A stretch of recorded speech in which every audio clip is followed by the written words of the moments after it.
Hi guys, I'm Jones Crasto here. F-35 delivery hit Snag. Jet stranded. Atlantic Ocean.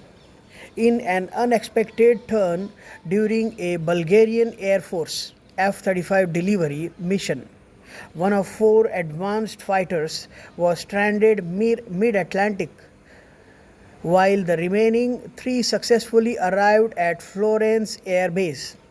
Join me on YouTube. My channel name is Jones Crasto, and follow on Instagram, Twitter and LinkedIn for elite insights into M&A, luxury assets, defense and energy.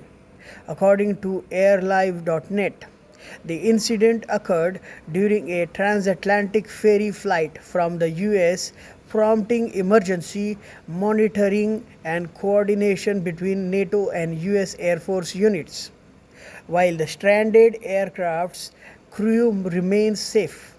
The episode raises questions about long range logistical readiness for fifth generation fighters under adverse conditions.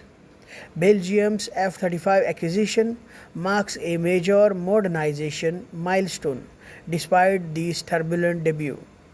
Source: airlive.net.